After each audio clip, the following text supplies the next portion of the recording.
Now this is where my journey takes a little bit of a turn. It took a while for her to get back to me, obviously, just because, you know, people got their jobs, they got something to do. I really wanted to do well. I was 22 years old and I'm in charge of like 60 people. It was a little stressful sometimes, y'all. I'm not gonna lie. I'm not gonna lie. Every time anybody asks me about my job, my favorite part of my job is my players. I was blessed. I think a lot of like imposter syndrome came up, and that's why I kind of started sharing my journey on TikTok. So many great opportunities, and I was like, there is just no way, like, I want to stop this now. Girl, I want this so bad. Everybody's journey is different, so this is just mine. Watch out, world. I'm grown now.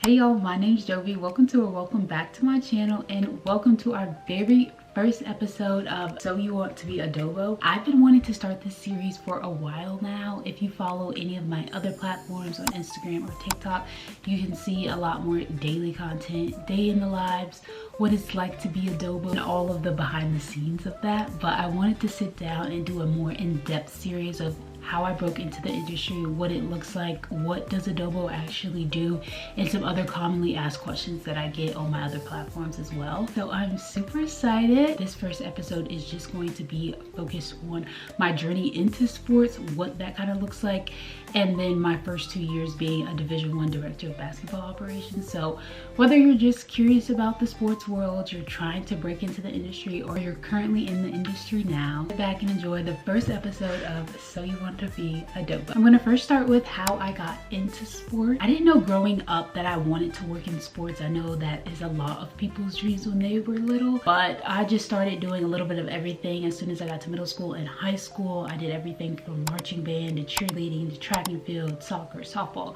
anything you could think of, but I absolutely fell in love with basketball. My senior year, I got a couple offers to some smaller universities, but I knew I wanted to just go to that big university, have that feel. So if you also feel that way, you feel like you have to play a sport in college in order to work in sports, that is just not true. So please take note of that. I knew once I finished up my senior year of basketball that I still wanted to be around basketball in some capacity. And my head coach actually talked about me being a manager for a team. And he gave me a little bit of insight, but I still wasn't sure. But I was like, this sounds like a really cool opportunity. Before I even picked my classes, I literally emailed the DOBO at the time of my undergrad, which is the University of Pittsburgh, hail to Pitt. I emailed her and I was like, I want to be a manager so bad, like please let me know. And the reason I figured it out was obviously I spoke to him, but then I saw some flyers around campus. They posted about it on their social media. So if you're currently entering college, I would definitely check out their social media platforms.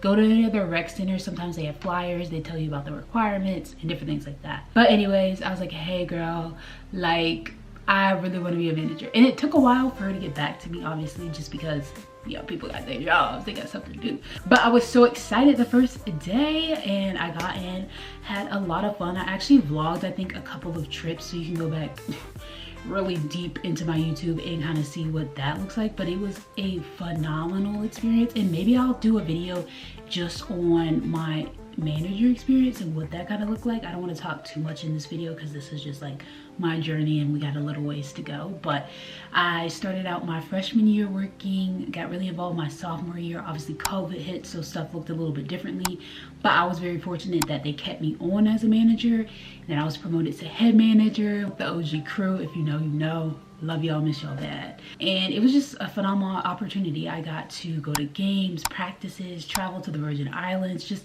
so many great opportunities. And I was like, there is just no way, like I want to stop this now. So I began to shadow my DOBO and my director of recruiting at the time, and they just like walked me through their, you know, day to day, what it looked like. And I was like, girl, I want this so bad. Also, side note, I did not study sports management. Like I did not go into business. Anything having to do with sports was not my major. My major was urban studies with a minor in public service. So girl, like literally nothing to do with sports. So also do not be discouraged if you're not majoring in a sport. The best thing you can do is get involved as a manager, get an internship, work in some capacity within the athletics department, or, you know, volunteering for a nonprofit that, you know, works with sports. Something in that capacity is what you really want, because a lot of programs want to see a lot of hands-on experience. So flash forward, I graduated, big Jovi, watch out world, I'm grown now. you know, Jovi's graduated. She's decided, you know, this is something she really wants to do. And I knew that the next best option was to be a graduate assistant. This is the most common step you take when you want to become a director of operations or a coach or anything like that. You know, you could be a grad assistant with the program, and a grad assistant is basically a grad student. So you're getting your master's. Most times it's completely paid for. Mine was, so thank God. Thank God for that, because sometimes it's not. So take advantage of that as well. Free education, we love her, we love her. So I got an opportunity with Kent State. I know this is also really important that I haven't talked about yet, but networking is huge. I think I'm gonna do a whole episode on networking and what that looks like. But because of my networking, my good connection, and the work that I did in undergrad, I was able to land this position. So my former director of recruiting was the director of operations here. She contacted me, put in my name, and then I was a grad assistant. Grad assistant year, girl, grad assistant year could be anything. Like, I am so blessed and fortunate to have been at Kent State. I was helped out a lot, but it was still a lot because I worked a second job. Like, the stipend's not that huge. You're traveling, you're going to school, like you're taking care of people. Like, you're not a full-time staff member, but like basically like you're not undergrad anymore. Like, it's a lot at once, but it was a really great opportunity because my head coach allowed me to kind of explore what I wanted to do. I knew I wanted to do operations, but I also got to pick up on like social media and get really involved with photography and videography, which I love so much. So it was a really, really great experience. I love my players. Also kind of crazy that like some of my players were older than me at the time, but really, really great start to everything. Now this is where my journey takes a little bit of a turn. It's a little bit different than a normal journey would go. Girl, I don't know. Everybody's journey is different, so this is just mine. A grad assistant position usually only lasts 2 years, sometimes 3 years, just depending on what master's you're getting and if your program will allow you to do that. Mine was supposed to be a 2-year program, but I was actually promoted after 1 year of my work. We had some changes in our staff, and my head coach again knew that I really wanted to get in operations, so I was blessed to become a director of basketball operations at 22 years old, girl. And my first trip was to Greece. Cue montage.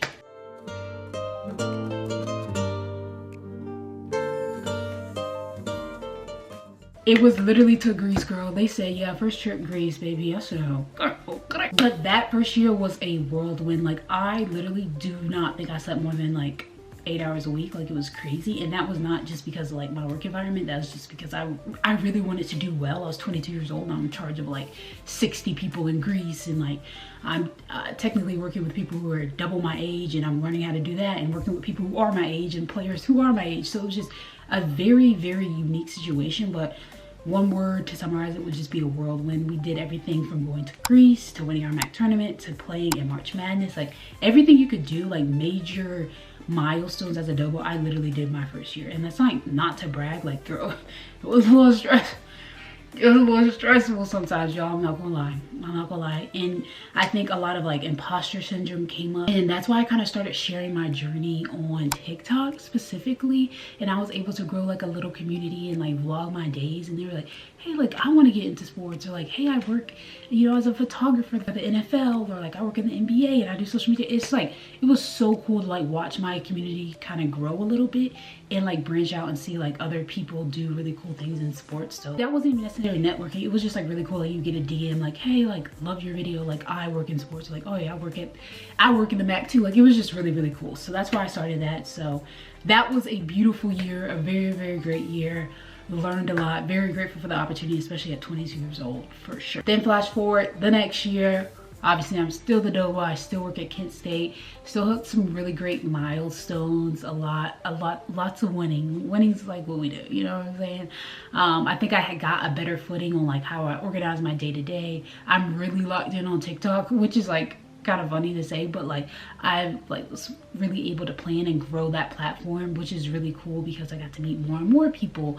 I got to speak on some panels, which has been really nice, and it just made me realize that like this for me is more than just a career. Like, I feel like it was a calling. Like, I really got right with the Lord, girl. I was in my prayer closet praying, and the Lord was just revealing to me like what my gifts really were and like how I can utilize them. And with that comes some ups and some downs and some battles and some great things and some not so great things, but a really, really great learning opportunity for sure. And like I said, you can see like my day-to-day and like my growth from being a GA to a DOBO over the past 3 years. Like it's just literally been insane. And I'm just so grateful for it. That's basically what my journey has looked like so far. But I do realize that at this point in the video that I have not actually described what a DOBO is. So like you're probably like, girl, what is a director of operations? A director of basketball operations is the behind the scenes gal or girl or person, whomever, that's doing the logistics, the operations of everything, the day-to-day planning, the scheduling, the calendar, the gear, the travel, the hotels, the buses, the planes, like anything basically that's not X's and O's like on court is what a DOBO traditionally does. Every role is going to look very different. For me, in my role was obviously ops and logistics, but also social media. That's also not really common, but it was a really great experience for me. I absolutely loved it. I love working with marketing and communications and our student photographers and our student graphic designers. Like they were amazing. And obviously social media is something that I really enjoy doing. But a director of basketball operations is basically somebody who does something behind the scenes. Like you're doing the planning, the logistics. Like you're like the machine behind the team. The machine behind the team. I love that. I love that. Yeah, so I don't coach. I'm not a coach. A lot of people do use this role as a stepping stone into coaching. I have no desire to do that. So please, like I have kids sometimes like send me film like, love you down, baby girl. But like I literally cannot help you. Like I'm literally just gonna forward it to my coaches. Like I can't. And there are some people, like I said, that want to get in coaching, so that's helpful for them, but that's not what I did. So yeah, that's basically what a DOBO does. I feel like no one outside of sports really understands what we do. They're probably just like, girl, you're just another coach. And when people call me coach, I'm like, yeah, hey coach, like, it's fine, girl. Like, I'm not gonna complain. It is what it is. But that is what a DOBO is. As I'm wrapping up, I do want to go over a few commonly asked questions I get. And one of the questions I always get is, what is your favorite part about your job and your least favorite part? I think my favorite part, and this is always hands down, every time anybody asks me about my job, my favorite part of my job is my players. Like I love them bad. Like love them like they're my kids. Like I love them so much. I'm so inspired by what they do each and every day on the court and off the court. Like I've been blessed with an amazing group of girls for the past 3 years, and I love them so much. Like love them like they're my own, really. So that's definitely the best part of my day, and just making everything a lot easier for them, caring for them, kind of seeing where places are lacking and just being that support for them. So that's definitely my favorite part. I love them so much. Least favorite part? Girl, the least favorite part is something that I've definitely been praying over and working through, and that's the fact that like you literally cannot satisfy everybody. And like I said, I love my players. I've had the opportunity to work with people who are like pretty chill. Like no one's like crazy or anything, and I know that, you know, sometimes you hear some wild stories in sports, but I've been fortunate enough to work with some really amazing people, which has been awesome. But at the same time, in your role, like you're pulled from so many different directions. Like marketing needs you, and then communication needs you, and then you got to get back to the hotel and make sure the food is okay, and then you have a team of managers, or you have a team of GAs as well, and just making sure everybody's like happy. Like you're like the mom, like trying to make sure everything is good, and sometimes it's stressful, and sometimes you work real hard and you think you got everything done, and someone's like, oh, I'm missing, girl, like. So yeah. But you gotta just know when you step into this role, like things like that are gonna happen. After 2 years in a row, I'm like, girl, child, anything can happen. At this point, you don't even know. And also going back to my favorite part, also my managers and my GAs. Love them bad too. Like love all my kids, for real. I can end off on what is my favorite memory. I think there's so many good ones. Greece was amazing. Like I think as a life experience, it was amazing. But I also, like we won a championship. Like that's tough. Like that's so tough. Like I'm literally a champion. Like that's crazy. Yeah, so that would probably be one of my favorite memories. So that's basically a very short condensed of, you know, how I got here, what that looks like. Sometimes I'm just so scared that I'm gonna talk too long and I'll have to cut up like an hour worth of me just chatting. So if you like a more chatty vlog, like, let me know. But I just wanted to give you something short, sweet that you can kind of click through and see. So if you're thinking about working in sports, on the path to working in sports, or already in sports, stay tuned for this next video. I'm so excited to continue this series. It's literally taking me so long. I literally just got back from the gym and I'm like, I have to film this because it's been too long, girl. I don't know when this will be posted. Actually, I'm not gonna say that. So stay tuned for our next video. I hope you enjoyed it. If you want to see more daily content, like what I do day to day in more real time, definitely follow my TikTok and my Instagram. I literally post on TikTok like multiple times a day. Like, I love being on there. I love chatting with the girls. Like, it's just such a fun little vibe. I also share a lot about my faith and being a woman of faith in the industry as well. So if you, girl, you need some prayer, you need some motivation, you just need to say, hey girl, just some time to chill, like, definitely follow those platforms for sure. And I'm always open to reaching out. I read all of my DMs, I read all of my emails that I get all the time, and I set up Zoom calls and meet with people, like just chatting. Like, I love that stuff down. If you want to connect with me because you are entering the sports world, or like you just kind of want to know a little bit more in depth, like one-on-one, you can connect with me on LinkedIn as well. And you can also like email me, or yeah, you can email or DM me, girl, I don't care. And we can set up a call to just chat. I love those. I love that so much. That one-on-one connection is so beautiful, and I've already had so many amazing calls with so many great people. And yeah, I'm just excited to continue to be an advocate for women's sports, and also watch other women in sports just grow and love and know that they belong there, because that's period. Yeah.